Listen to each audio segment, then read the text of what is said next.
with Steve, Cat, Ryan, Amanda, and Eric, and the voice of NEW, Vince Berry, hitting all the topics like a clothesline flurry.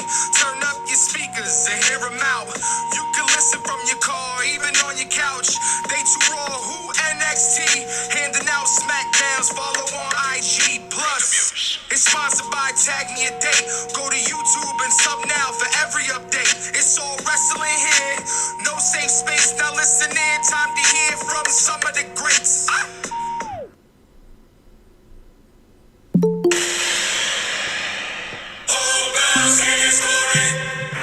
For he is limitless.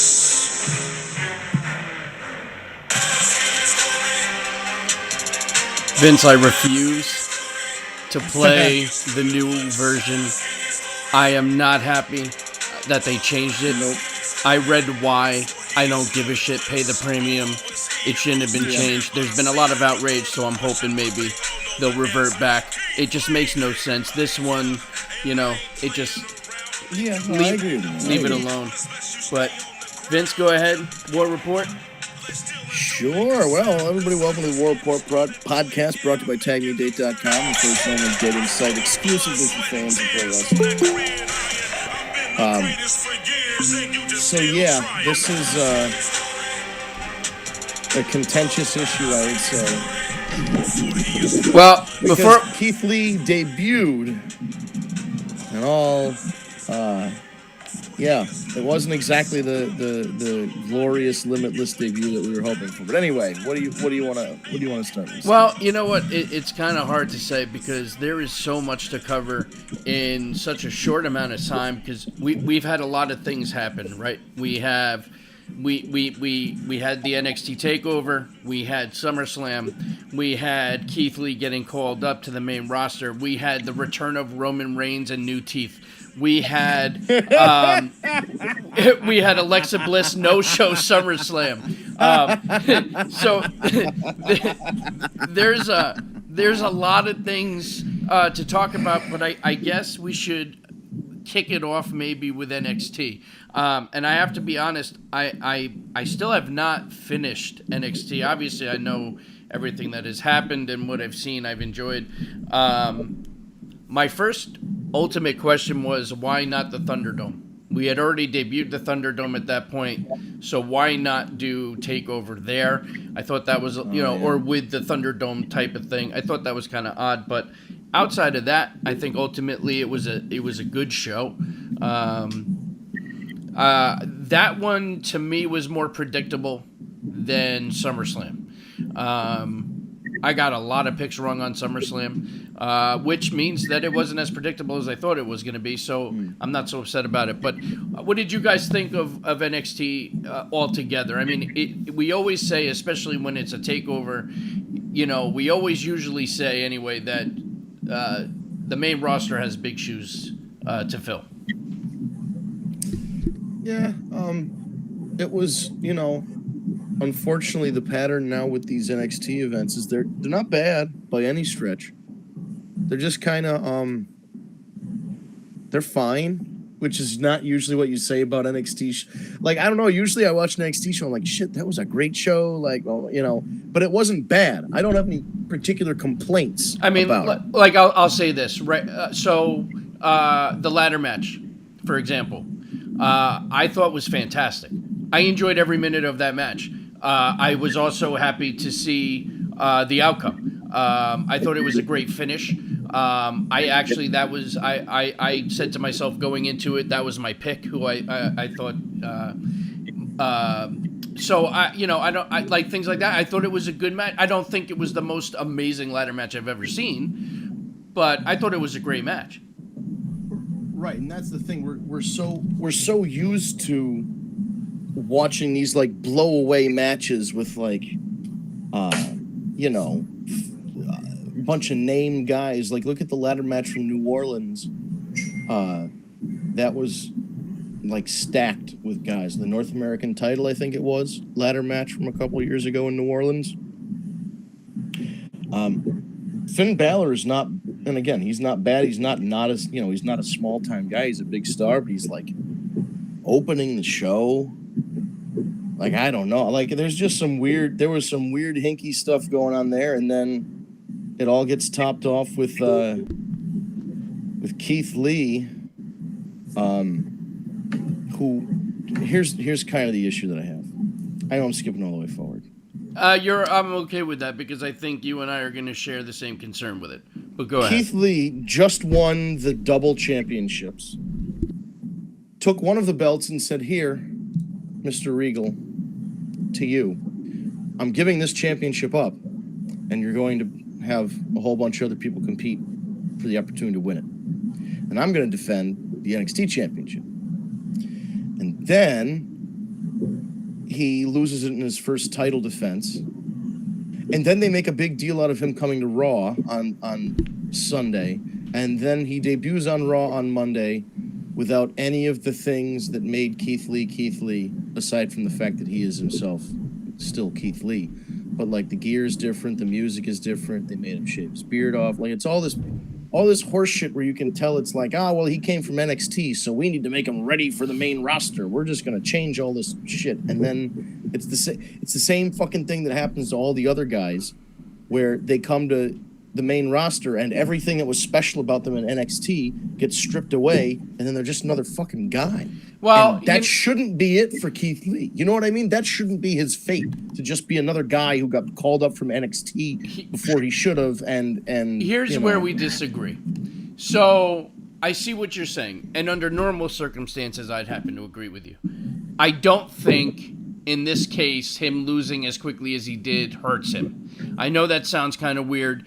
I think he should have been called up to the main roster a long time ago, quite honestly. So a short title reign like that, I mean, he's going down in history as one of the shortest reigns ever for the NXT title, but I don't think it hurt him. I think at the same time, him coming up to the main roster with the new music, new gear, which obviously I'm sure he was told this is what's happening. You know, at the same time, he's not going to be just another guy because he's still going to be Keith Lee, and Keith Lee is spectacular. I mean, he's still going to be the Keith Lee in the ring that we all love. He's going to still be agile and still do things that a guy his size should never be able to do, and that's what's going to make him still be not just another guy. That's just my opinion. And I hope so. I hope you're right, and I hope that we're going to defy some expectations here with Keith Lee because. But I do agree he should have never. He shouldn't have gotten he shouldn't have had the belt then. No, that's the thing. Right. Don't do any of this. Have the same thing happen, only it happens to Adam Cole with Karrion Kross, and then Adam Cole's a big baby fan. Oh yeah, I'll mention that too. We'll get to that in a second. I feel like either don't put the title on Keith Lee and bring him up to the main roster, or put the title on him, let him have it for a little while, and then you call him up. This is like it didn't help Keith Lee for that to happen. And then, like, it's the same thing as like what if when he went to the main roster they took Bobby Roode's song Glorious and just scrapped it? And I mean, that's kind of, they stopped doing the Glorious thing, and then he stopped being over. So, it's just another, I don't want that to happen to Keith Lee. I don't think they don't have a good track record. Right, that's the thing. I want to be proven wrong. But yeah, if you want to do that, you call up Keith Lee. He doesn't need to win the NXT title if you're bringing him to the main roster. Right, like he didn't need the title win. He really didn't. No, he could have just been called up. Same with Karrion Kross. Well, yeah, but what if Kross? I understand if they want to call Cole in the Undisputed Era up first, but what if Kross came out, choked out Adam Cole unconscious, and won the title just like that, and then Kross beats the longest reigning NXT champion of all time and chokes him out, and sends him and his buddies packing the main roster? That's a story. You know what I mean? I don't know. Yeah. We would have had to take it through Pat McAfee. And then we had to do the mental gymnastics of the heel, Adam Cole, who's been a heel for however long, turning because of a celebrity, and now that's an official Like, he's a babyface now. There's no the undisputed. I don't think they're heels anymore. Yeah, They but you can't know be. what? How long have they really been heels? I mean, let's be honest. They've been so over with the crowd. Well, that's the thing. They've always been over, but Right. they've been. It's another NWO or Bullet Club thing where Right. they were heels, but they were over. right. But so we're bouncing all around here, but they all kind of tie together because the decision that they chose this path to go with McAfee, they chose this path to go with Karrion Kross and Keith Lee to get where everybody needed to go. Not that any of it was bad; it was just questionable. Well, now I didn't And get to that match yet. So how was that match? How it did was McAfee actually do? very good. See, that's what I heard. He did a very good job. He's trained under Rip Rogers. I didn't think he was going to do a bad job. I think he exceeded everybody's expectations because most people had low expectations. And, I don't have any problem with what he did, but it is weird that here's how they pitched it. During the show, all they kept saying was, Pat McAfee had 2 weeks to train for this. He never knew how to wrestle before. And all he has is 2 weeks. And if you watch this match and you see the things that he did, the shit that he did took longer than 2 weeks to learn. So there's a little bit of it, like, it just doesn't make sense. Either this guy is like a genius and learned how to wrestle in 2 weeks and could stand toe-to-toe with Adam Cole, one of the best wrestlers on their roster, in 2 weeks, or just let people know that he has prior experience. Because, like, it almost made it, like, he even said in the ring, he's like, oh, this is easy, this wrestling stuff. And I know, spoiler alert, he lost, but, like, he's in there doing all these moves and making wrestling look really easy. So it's like, oh, well, maybe wrestling's easy. And, anybody can just, if you're an athlete, if you played football or basketball or whatever, you can just come on over to the Performance Center and they'll make you into a wrestler. Like, they needed to really, I think they should have hit home how hard Pat McAfee trained for a long time to be ready to compete at such that a would have high made more level. sense. Like, it just didn't, it's the way they pitched it was Pat McAfee was given 2 weeks to train for a match and then came out and did all these crazy ass moves. As if you go to wrestling school and in the first 2 weeks of wrestling, they're teaching. Like, isn't it like a savant like Eugene? Right, exactly. And that's the thing. And he's more, I'm not knocking him at all. I think he should actually continue to do something with either NXT or AEW because he mentioned I don't that. want to see him ever again in my life. I think he can't should, stand this fucker. if he's gonna wrestle, then he should, you know what I mean? I don't like the celebrity But in you know where between. Barry interview thing. Windham was. Yeah, but if he's actually gonna pursue this as a thing, fine. But again, they started backwards. It's the same thing with Dominic that they did this weekend. They started backwards. You don't put Dominic Mysterio in a big money pay-per-view match debut with Seth Rollins. You don't put Pat McAfee in his first match against Adam Cole. Because even if he does well, it's like, oh, well, shit, I guess you can just walk into this thing. If you're, it's just... Well, listen, since you mentioned it, let's jump to it. I mean, listen, you talk about exceeding expectations, though.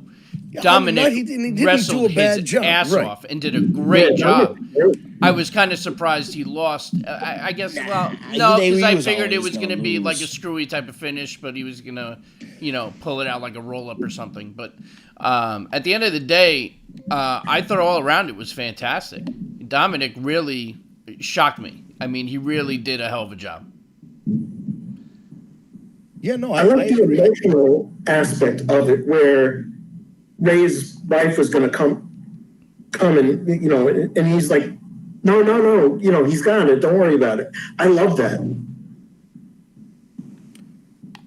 That's I thought it was interesting, but it was like at one point it was starting to get just a little overbooked with, I know it was a Falls Count Anywhere, a Street Fight or whatever it was, excuse to use kendo sticks and all the bells and whistles, but it was like, then Murphy's out there and then Ray's out there and then Ray's handcuffed and like his wife comes out there looking like Abuela, it's just like, what are we doing? Like we escaped the realm of a wrestling match into like, that Judy Bagwell on a pole territory where people who have no business being out there are out there. It's like, this is why you shouldn't put, not that he did a bad job and not that it ended up being bad. I just think it was a little overbooked. And I think that's not the situation you put somebody in their first match. I mean, Curtis Axel wasn't, they didn't throw him in a main event match. Cody Rhodes wasn't thrown in the main event match. Randy Orton wasn't thrown in the main event match. Randy Orton had to go work his way up through OVW just like everybody else. What makes Dominic this X factor? Where is he so much better than all of those other second and third generation wrestlers? Is he so much better than the Performance Center guys? Or is all they're seeing is Rey Mysterio is going to retire and we need another Hispanic guy who's going to wear colorful clothes and sell T-shirts and masks? Like, I don't know why they're going heavy with Dominic Mysterio as, you know, not building him up through like the light heavyweight title like they used to do back in the day or something like that. They're just straight up going, okay, well, your dad's a main eventer. You're a main eventer. You're 20 years old. Good luck, kid. I don't get it. I don't get it. And he's not doing bad. It's just, I don't get it. I don't get it. I don't understand why you would do it. I mean, I get your point, but, you know, at the end of the day, he's doing a great job. I mean, you know. That's fine. But I still, none of this is going anywhere. It's just, nothing is the only thing that happened on that fucking whole weekend, not that it was a bad show, but the only thing that went anywhere was this Braun Strowman Bray Wyatt thing because Roman Reigns came out. Everything else is copacetic. We're just going to loop back around to Drew McIntyre and Randy Orton again after this Keith Lee match at Payback. You know what I mean? Like, this shit's just it's just all looping back in on itself, except now Roman Reigns is here, and that's kind of interesting. Well, yes. Well, now, all right. So first, my question is, was that a heel turn for Roman? Because if so, I'm excited. That's number one. I mean, it kind of came across that way, so that kind of excites me. Do you know how we say it all the time? Roman Reigns goes away for an injury or suspension or for leukemia or whatever the fuck, and we go, all right, this is their chance. Roman Reigns is going to come back with new music and a new attitude and a new look. And but he was kind of heelish. And he spears everybody and it looks really good the first night. And then the next time he opens his mouth, they fuck it up. So we have to wait until Friday. So we have to wait until Friday. But what I will say is I'm not thrilled with the fact that now he's back all of a sudden and a week after SummerSlam, which I don't think there should be a pay-per-view a week after SummerSlam in the first place.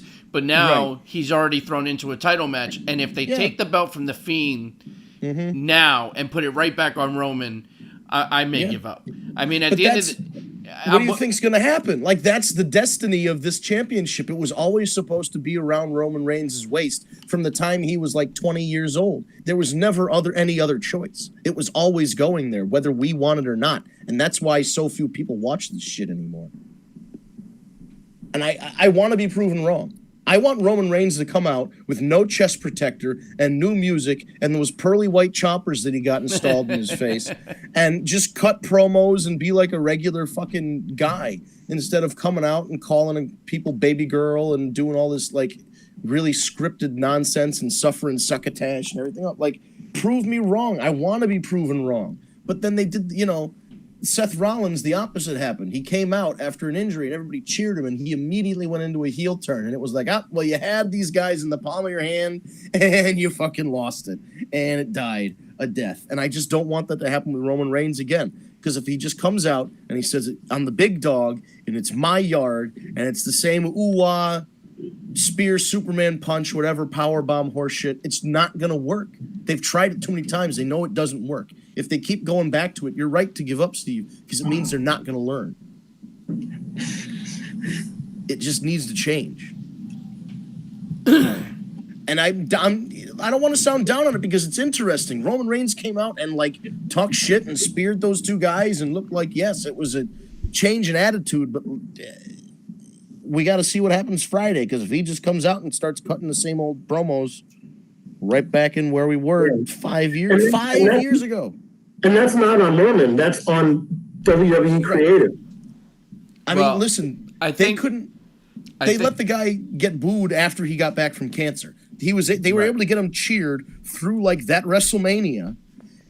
And then everybody booed and I said this before he left. I'm like, they're going to make people boo the cancer guy. And they did, because they don't know how to book a normal human being as a wrestler. He's just a regular guy that happens to be really strong. Yeah, let's do that. The whole problem in the first place was you can't book him like Daniel Bryan, like a an underdog. Look at He's an Roman underdog Reigns. that always overcomes the odds. Right. And that was the problem with Cena. How was Cena an underdog in anything he ever did in his life? Look at the guy. He's a stud. He's handsome. He's jacked. He's athletic. There was, when you look at a guy like that, you don't say that guy's the underdog and he's going to lose. Very rarely do you say that in your life. But every time there came a pay-per-view, is he going to be able to beat JBL? You mean that fat, old, drunk Southerner? Yes, he's going to beat him. Like, they just made it sound like John Cena was never going to beat some of these guys when it's like, well, they're a bunch of jobbers and he's just going to run through them. Because that's the only thing they do with baby faces is a Superman. It's simultaneously the underdog and the Superman at once. And that's the problem. They're the underdog because they get pitched as the underdog, but the Superman as soon as the bell rings, because then you don't get one over on him ever. I just hope I'm wrong. You mentioned the Orton McIntyre situation, and ultimately what I was talking with Heck actually, and he made some good points, and one of the things he said I kind of agree with, is that it looks like they're setting up Orton's going to beat McIntyre at Payback, and then that feud's going to happen for a while, but Orton's going to have a run probably till Mania where he's going to lose to Edge, and they'll have a big championship match with Edge at Mania. So that's kind of I kind of could see it going that way. The whole Keith Lee debut, which ties in with that, you're right. It was kind of, listen, the promo was cool. Him interrupting Orton was cool. The match gets ruined. And now they're having a match at Payback. So what, Orton's going to lose again at a pay-per-view? Right, that's what I'm saying. Come on, because you know he's not losing to Keith Lee. I'm sorry, Keith, I love you, but goddamn, Randy Orton's not losing to Keith I Lee also can't see Keith out. Lee his first time out at a big WWE, like a yeah, but he had him wrestle for fucking 4 minutes the other day, and then there was some like distraction thing with Drew. Like they're already showing you that while they're pitching him as like a main event guy, he's already lower on the totem pole than all the other main event guys. They've already established him as not Randy Orton's equal because Drew McIntyre had to run out and interfere in the match. It's like, what the fuck? Just let the guy wrestle. And then if you want to do a DQ interference, whatever, but like 4 minutes in is like, it's a slap in the face. And to have him come out in this, everybody, I don't, this isn't something I said because I really didn't notice this hard. People said, why is Keith Lee wearing a dress? And he came out, they're like, he's wearing Beth Phoenix's old outfit. Like he's, they're talking shit about the gear. And it's like, once again, they don't understand why, the fundamental reasons why people are over. The writing staff, Vince McMahon, Triple H, whoever it is, they don't fucking get it. When something is over. Yeah, remember the Ascension? Right. And the whole reason they worked is that they were the goofy Road Warriors Demolition kind of knockoff. But then commentary immediately shit on them as soon as they got and they were dead out the gate because, they're not as good. Well, of course they're not as good as the Road Warriors. They give them a goddamn chance and, maybe they'll get there. But they were dead on arrival. You're absolutely right. They were dead on arrival.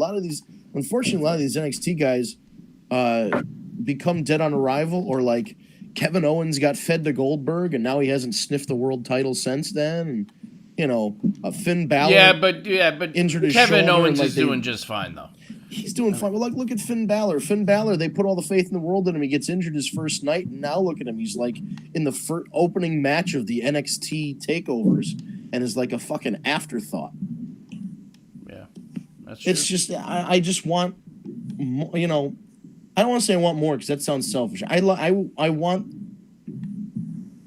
the wrestling that is presented on television to be representative of the wrestling that I love, the wrestling that didn't just attract the teenage me to continue watching into my 30s, but the thing that attracts younger people to watch the show. And like, I don't know, is Retribution getting people to watch this show? Nobody who fucking, at this point, they're again dead in the water. I don't care. At this point, they could blow up the goddamn building and I wouldn't care. It just Yeah. there's no consequence to them. Like It's like a DX prank. It's not really. yeah, but that's not DX taking a tank or a Jeep with I know it wasn't a tank. It was a Jeep with a gun turret on the back of it. But they took it and they drove it to WCW. They made something out of it. They hyped it up and like that was something kind of like controversial that got fans to tune in. Now it's like, I don't know. It's a little it's so sanitary that even like the stuff that they do that's like disrupting the show is just like the most minor whatever. It's like juvenile, you know? Yeah, there's no consequence to it, and that's the problem. There's not a lot of consequence going on. There's nothing intimidating about them. Yeah, and especially since you don't know who they are, and a lot of them Even are though small. that's supposed to be the way they're supposed to come off, but they're not. Right, they're supposed to come off as dangerous, but they don't really do much to imply that they're dangerous. Take a chainsaw to the ropes, come on. Yeah. Oh, the least expensive part of the ring. Don't do that. At least they finally got some taller people in it. Yeah, I feel like somebody said it was like Dio Madden and Dijak they finally put in there. So maybe Well, there's I can say on Raw, one of them was like yelling outside of the ring, and he was the taller guy, and it did sound a lot like Dijak. So I'm willing to bet Dijak is definitely one of them. I'm also hearing Mia Yim, which right. that would make sense because she's with Keith Lee, and he got called up, so it makes sense if they want to make him happy. People are saying, "Oh, well, what if Roman Reigns is the leader of?" Yeah, I propose that. But I feel like I don't know. I don't think they're gonna. I don't think that's the direction they're gonna go. Well, they're teasing the Miz. Wrong. They're teasing the Miz, which I don't know. That's kind of weird, but they've been a lot of like Morrison's gotten attacked twice, and Miz is constantly late to the party. He hasn't been touched. Like they're insinuating.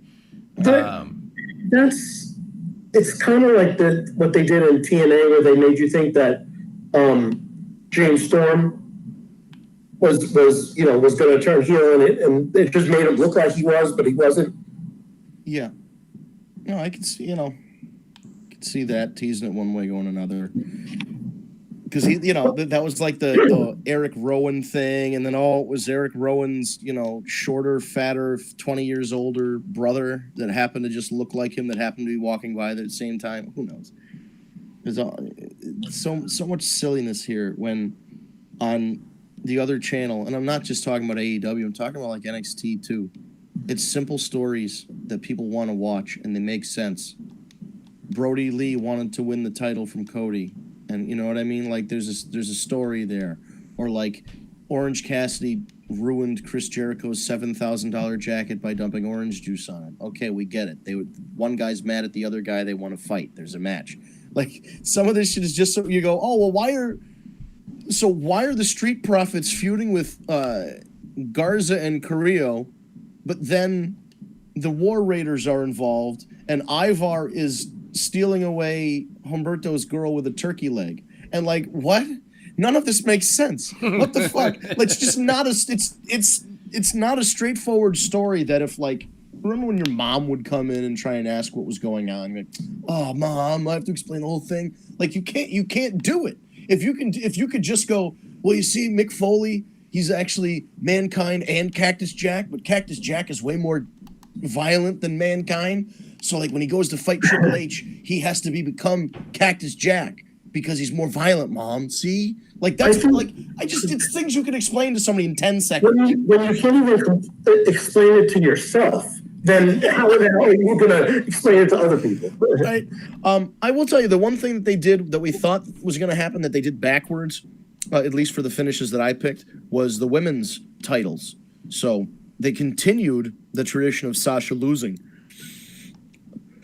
Excuse me. On her first title defense, Sasha lost. Once again, every time she has won the title, she's lost it on her first title defense. I thought they were going to go the other way and have Bayley lose it.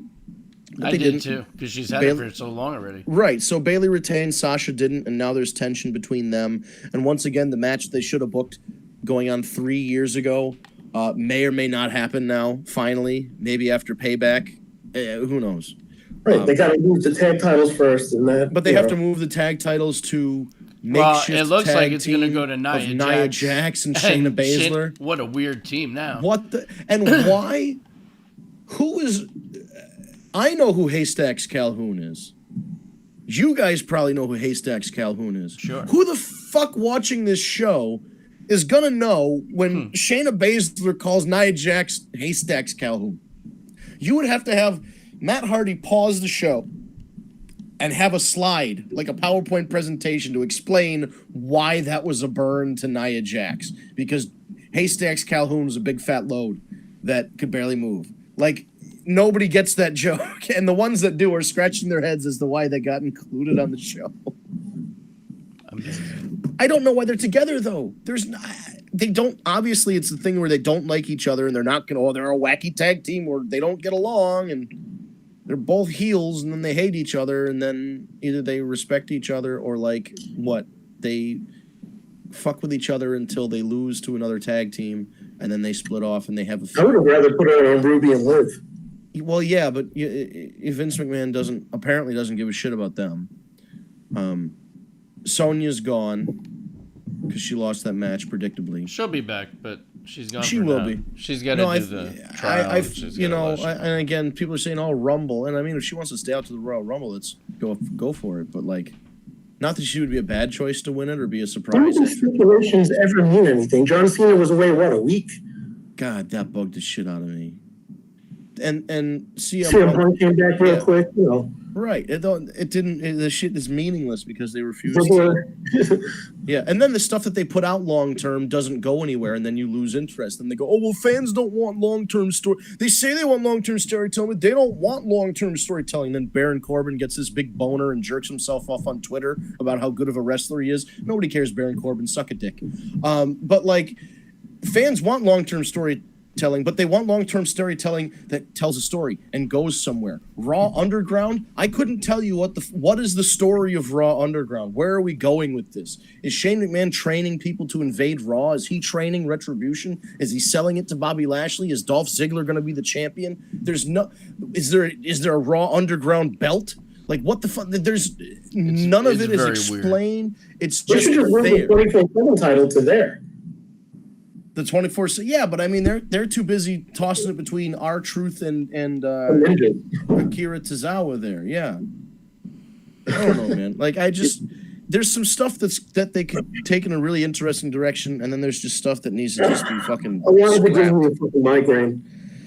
Yeah, and that's why like it's so easier to follow one of the Wednesday night shows. They're 2 hours long. They build up to a big event like a pay-per-view or whatever, and then that was long-term storytelling. Right, and I mean that got interrupted by some injuries and stuff like that, but ultimately they told a story. But they knew how to do it, though. They knew how to, make it work. But I just don't. I guess you would think you should come out of SummerSlam the same way you come out of WrestleMania, not having a lot of questions. SummerSlam and WrestleMania used to be very definitive breaks. The mid-series, the mid-season finale, and then the season finale, and then everything starts again after WrestleMania. But now, because there's a pay-per-view a week later, SummerSlam is a fucking afterthought. Why does it matter? Who gives a shit that there was a title match on Sunday? I really just don't understand why we have another pay-per-view a week later. No, there's no reason for it. It's just stupid. It makes no sense to me. No, I absolutely agree. But now I want to shift to the Fiend, because at the end of the day, that to me is still the best storyline in the entire company right now. But they're so close to fucking it up. They are. I mean, listen, the only way it doesn't get fucked up is if Fiend walks away, which, listen, technically in a triple threat, Roman can be strong in the match and not get pinned, but still not win, and the Fiend pins right, or he can pin Braun Strowman. Right. What if Roman pins Braun? Well, yeah. I mean, I know. I don't even want to say it. I just, who the fuck knows? I'm not happy about where it's going, but so far, I mean, I thought that match last night was great. I thought it was kind of a weird finish.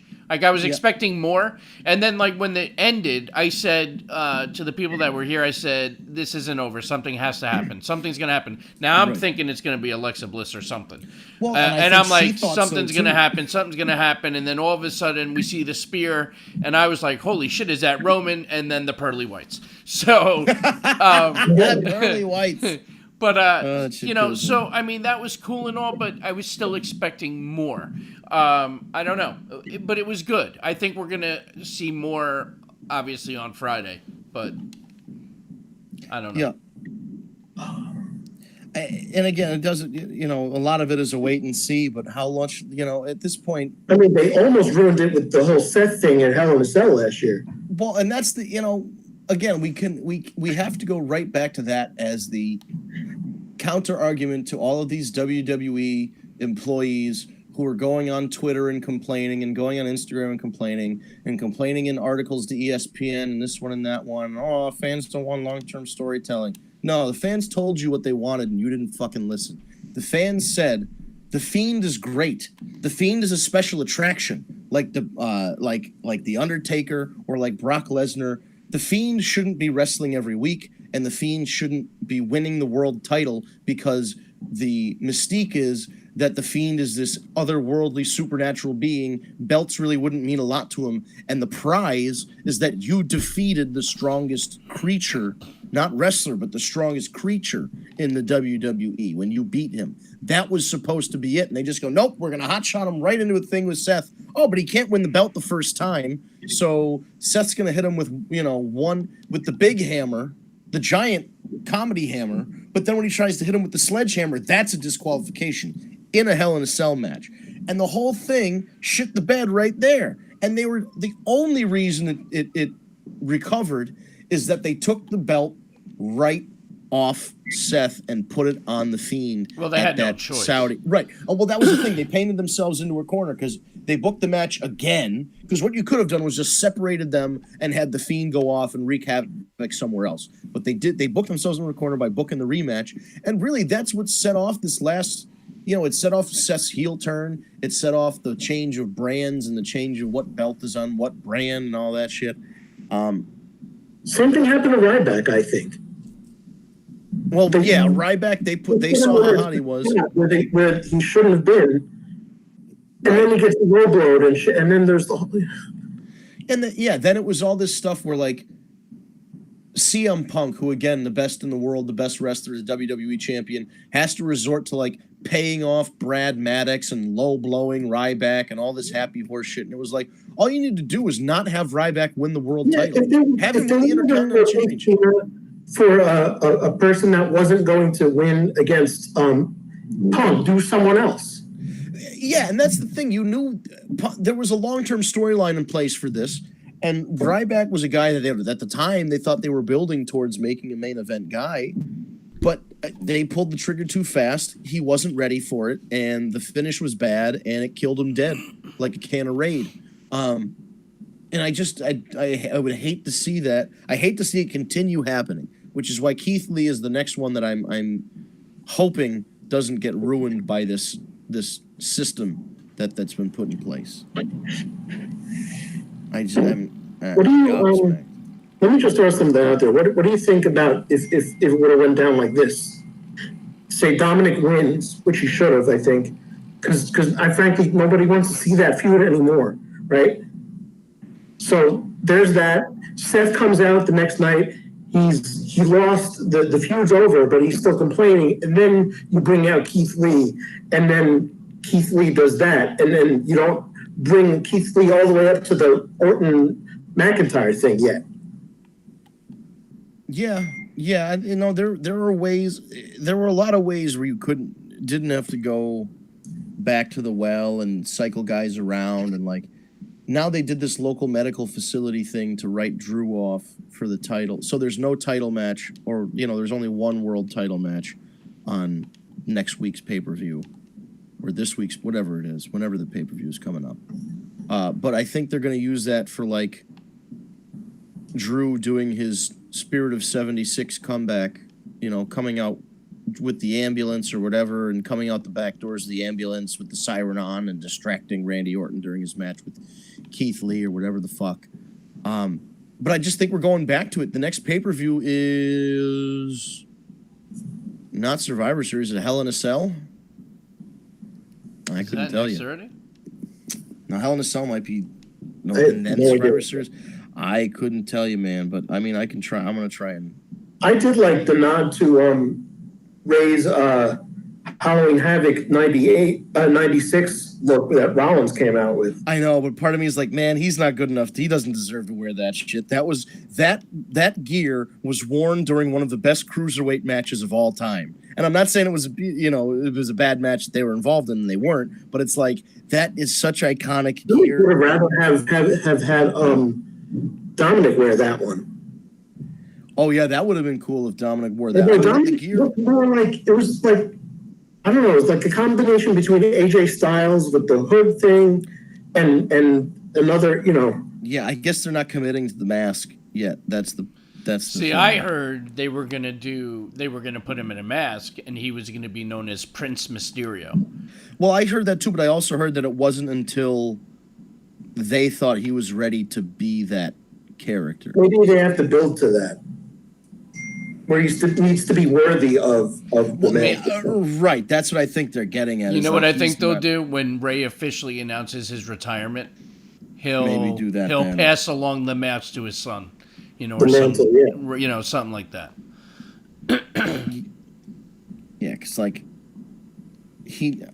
not that he's not a bad looking kid or nothing, but if you're coming out as Rey Mysterio's son, It's just there's an Dominic expectation was that you're sounds both weird. yeah, Dominic Mysterio, like when the guy goes down to the DMV to get his driver's license, he writes DOMNICKMYSTERIO.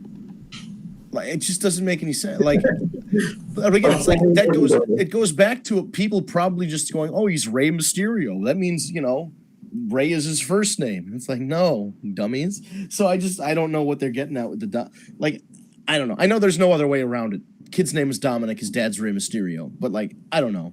They could have put more than 5 minutes of thought into it. I want the kid to succeed. I feel like pushing him in a main event program like this is just too much too soon. But I guess we shall see. Well, now that the whole thing is hopefully over with Rollins, let's I move. hope so. Although it probably isn't, but But that's the problem. Is it's not over. Yeah. If it's not over, then we're just going Yeah. back to the well. we can move Dominic to other things for now and lower card stuff. I know. I was going to say 205 Live, but goddamn, the kid's so big he can't be on 205 Live. Well, they're definitely not going to, they're definitely not going to continue to push him in the main event. That's for sure. Yeah, but I mean, I don't know. But where do you go? He just feuded with Seth Rollins. Now he has to feud with somebody else who can carry him to a mid-card pay-per-view match. Who's a low card heel right now that's by himself that you could put him with? I can't think of anybody. Everybody's in groups now. Right. Yeah, everybody is kind of grouped up, but I don't know.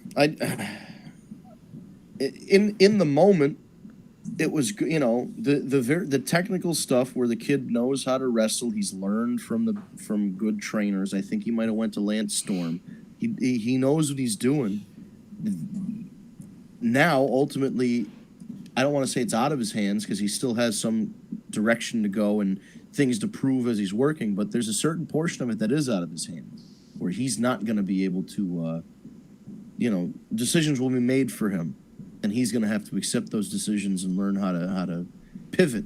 Because if in 1 week Vince McMahon decides that Dominic Mysterio just loves to have fun and dance, then he's Funkasaurus 2.0, and he's got to go out there and he's getting paid very well. Well, I guess I got to go. Where's out there DJ and Gabriel when you need him?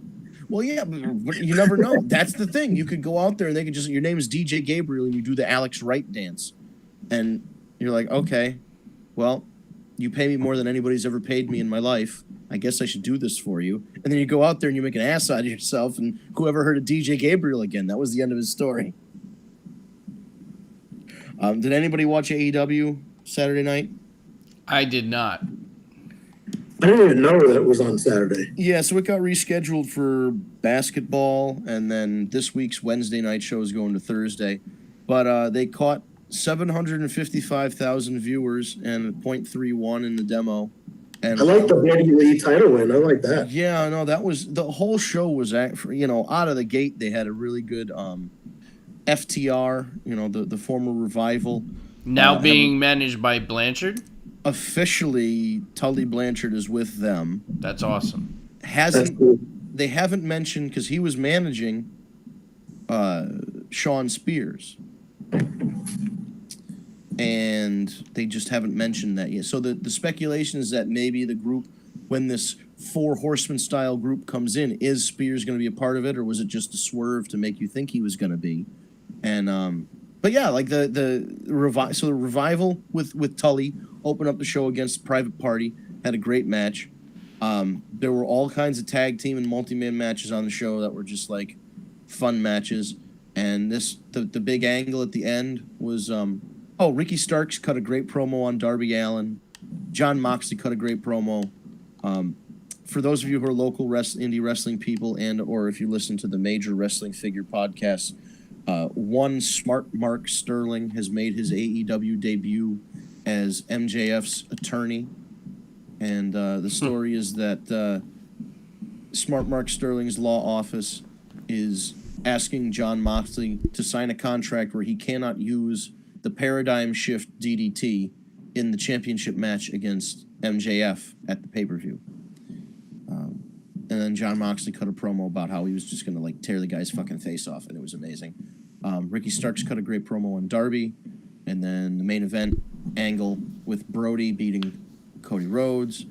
He beat Cody in like 4 minutes flat, and like gave him that big lariat. That's his finisher now, is like the big lariat, like the Stan Hansen style. Gave it to him twice, flattened him out. They did the stretcher job on him. As they're pulling Cody away, the Dark Order attacks Arn Anderson. They hold down Arn Anderson. Brody gives him a big super kick in the gut, and then comes in with a big knockout punch, knocks out Arn Anderson.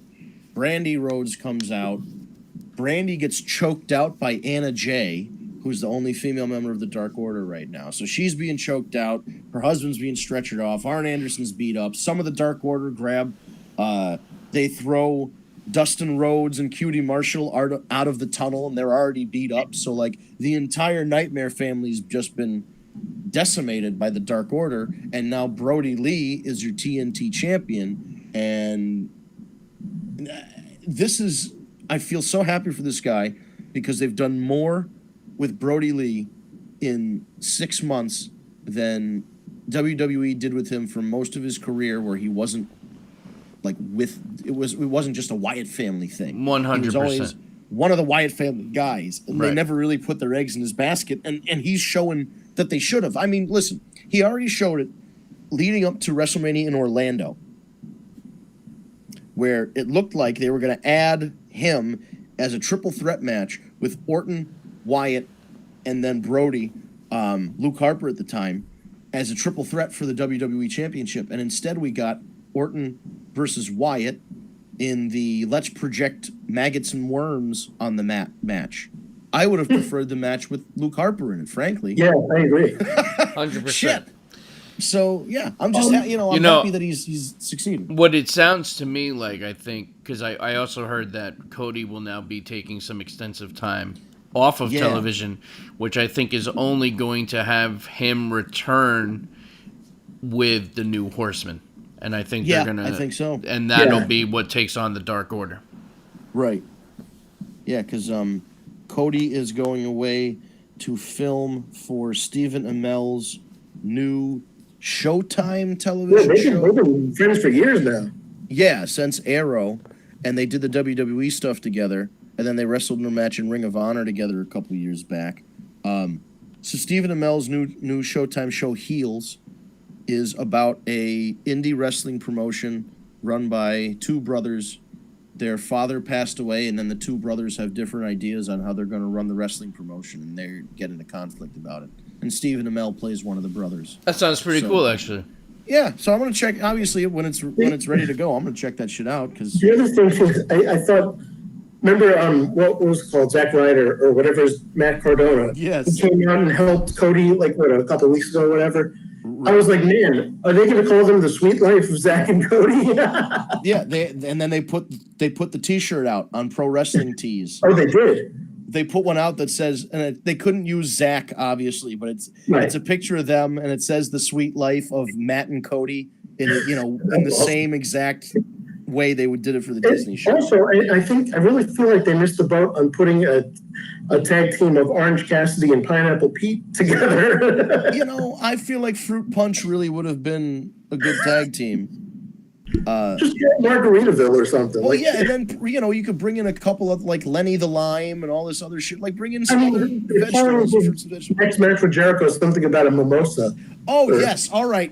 Did you hear about this one, Steve? What do we about? What mimosa? Chris Jericho and Orange Cassidy at the pay-per-view. Oh, yeah. Go ahead. Yeah, Chris Jericho's new invention, the Mimosa Mayhem match.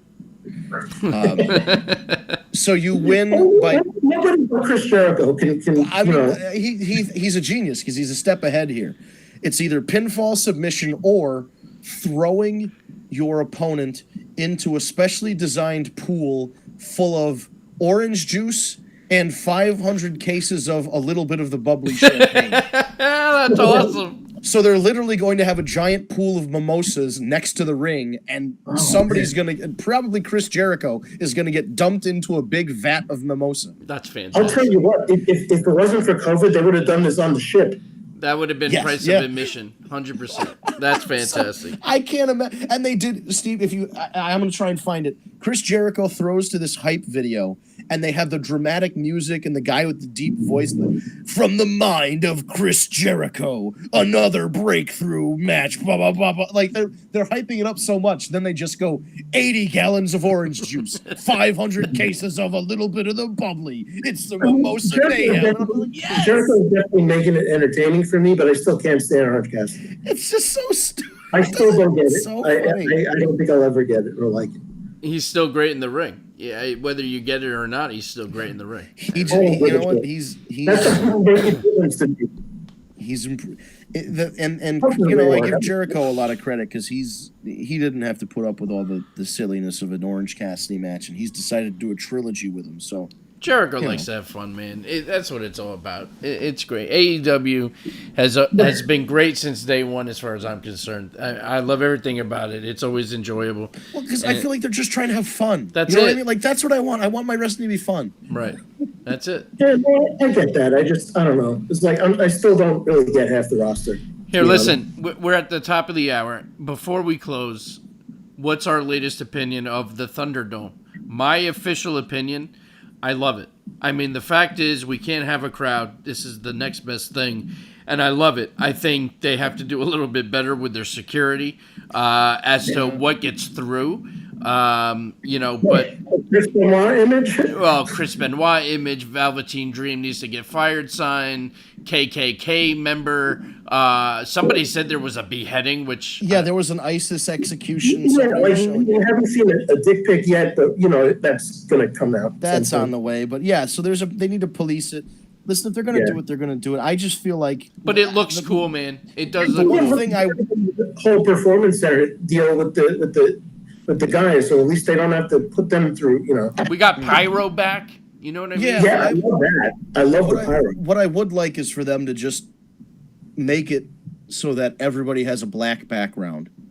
Yeah. Because like I It just would look a lot better. Yes. if everybody was more uniform, Or, the same whatever. just whatever just color. a color would be great, Yeah. and then it wouldn't be like then there's one because there's some people who are like one guy was like lying down in his bed and you could see like his head on his pillow and he was like holding his phone to the side and it's like come on bro, you're on TV. Like they gotta just that it's a hard job I'm sure to try and manage this stuff, but really that's all they need to do. A couple little tweaks, it'll be fine. The idea, the concept in and of itself is a good idea. I just don't like one really bright square and one really dark square, and then this person's got a red wall in their room, and that guy's got a green wall. It's like one color. Let's just make it all one I color. think it's early yet, and they're going to learn from it, and like they've learned from other things. Yeah, and they have the opportunity. It's a software thing, fortunately. So, hopefully they're able to modify the software and standardize the look of all the cameras, and also just like you said, it's policing a bunch of live feeds. It's not an easy job, but it's something that's built into the whole concept. You have to, if you're allowing all of these people live on your television, you have to manage them the same way you would manage them if they were live in a crowd. Anything that they can't do in the crowd, they can't do on the Zoom show. So, like, you just gotta... You know, and kick at the them end out of or the do day, whatever. people got to smarten up, because if they're going to be stupid and do Yeah. it, then it's going to cause it where they're going to not be able to do it, and then we're back to yeah. square one. So, Yeah, but, like, they'll ruin it for everybody. But you knew, I mean, you know when people are on the news and they run up and they go, fuck her right in the pussy, and then they, like, run off. Like, people just do this shit Right. for giggles. Right. And, they, you know, it's ultimately not a big deal, but it does, you know, it's not a great reflection of wrestling fans. No, but I think other fans would do similar stuff. If there's a lot, I'm sure there's shenanigans going on those NBA games. Yeah, regardless of the genre, there's going to be stupid people doing stupid Right, shit. there's just going to be bad, you know, a few bad apples in the bunch, and you got to sort them out. But I think, you know, for the most part, everybody's there to watch the damn show, you know, and that's the thing. If you're there to watch wrestling, more power to you. If you're there to fuck around, you know, kick them out. Well, at least we don't have to worry about beach balls. Could you imagine? Oh my God! What if what if everybody bought a beach ball and they figured out a way to pass it from camera to camera, and everybody just had it, and they just moved it, and the person just grabbed from one side and. That is in my mind right now. Holy shit. Or if they could do the wave, like if they could, because you'd have to figure out where everybody sits and then kind of message everybody in the right order. Say, okay, do it now. See everybody do the wave. That's so funny. All right, well, Maybe they could do it. on that note, it is top of the hour, folks. Yes, it is. Quickly this That'll week. do it. Oof. Man, yeah, went by quickly. I mean, there was a lot to talk about because everything all kind of happened over the course of a couple days. You had an NXT weekly show on Wednesday and a SmackDown on Friday, and then you had AEW and NXT on Saturday, WWE on Sunday and Monday, and we got another pay-per-view coming up next week. So, yeah, lots of stuff to squish in just a couple days. And I've somehow, again, predicted something where, like, we were in our group chat 10 minutes before it happened. I said something about Roman Reigns. This would be a good time for him to come back. And then he fucking comes back. Yeah. I am not Nostradamus, I swear. That's pretty good. It's a good pick. I wasn't even thinking about him coming back because I figured it would be well into, you know, having a vaccine or something. They must have figured out a way to isolate Roman from others. Like maybe he's only there for a certain amount of time. He only goes right out for his match and then leaves the backstage area. And Well, goes now with the around. Thunderdome, there's less people to be around. Right. Yep, and there's also less people to be around, which is good. So, no, I'm glad. You know, you don't want to see a guy like that sit on the shelf. You know, he's We'll see what happens on Friday, basically. well, that's what it is. We got to see what happens. Like I said, I'm if he very keeps, curious about it. yeah, if he just comes out on the big dog, ooh-wah, same old shit, it's my yard, Yeah. then who cares? He But like, used to do the thing like remember. I know we're heading out. Just 1 second. He the night after he beat Taker comes out. The crowd was shitting on him, and he that didn't was it, even yeah. say shit. And then he said, "This is my yard now," and drops the mic. That's it. and that could have been a heel turn, and then you do something different Yeah. with him, and then they But did. his So yeah, talking the other night was awesome. right. So we could potentially be in for another one of those nights on Friday, but we'll see. We'll definitely tell you about it next week on the next edition of the War Report. We broadcast Tuesdays, 7 p.m. Live on YouTube, Facebook, Twitch, and then eventually there's an archive YouTube video that comes up. There's a podcast audio-only version that comes up the day after. So check us out on social media at Tag Me a Date. It's all one word, Tag Me a Date. There are no spaces or underscores, dots or dashes. It's just at Tag Me a Date. You can look us up on Twitter, Facebook, Instagram, most social media platforms, especially here on YouTube. You go to youtube.com, you type in Tag Me a Date in the search bar, you'll find our page. Hit subscribe, hit the bell so you get the notifications for when we go live or when we upload videos. And if you prefer listening to the audio version of the podcast, you can go to SoundCloud, Stitcher, Spotify, Google or Apple Podcasts. And again, search at Tag Me a Date. You'll find the username Tag Me a Date. You'll find the War Report podcast. Hit subscribe. The audio version comes up about 24 hours after our live stream on Tuesdays, so it will come up sometime on Wednesday. But if you subscribe, you won't have to look for it. They will just put the file right on your phone. It's magic. It's almost like that's what it's intended to do when you subscribe to a podcast app. But I digress. We'll be back next Tuesday, 7 p.m. on Eastern Time, so adjust your clocks as necessary to figure out when you should tune in. But again, we'll be live Tuesday, 7 p.m. Eastern Time, right here at Tag Me a Date. Just look for us on social media. We'll give you all the details on where you can watch the show or listen to the show. And then, that'll do it for this week. We'll see you next week right here on the War Report. Thank you so much for listening. I'll be back next Tuesday, 7 p.m. on Eastern Time. Thank you for watching.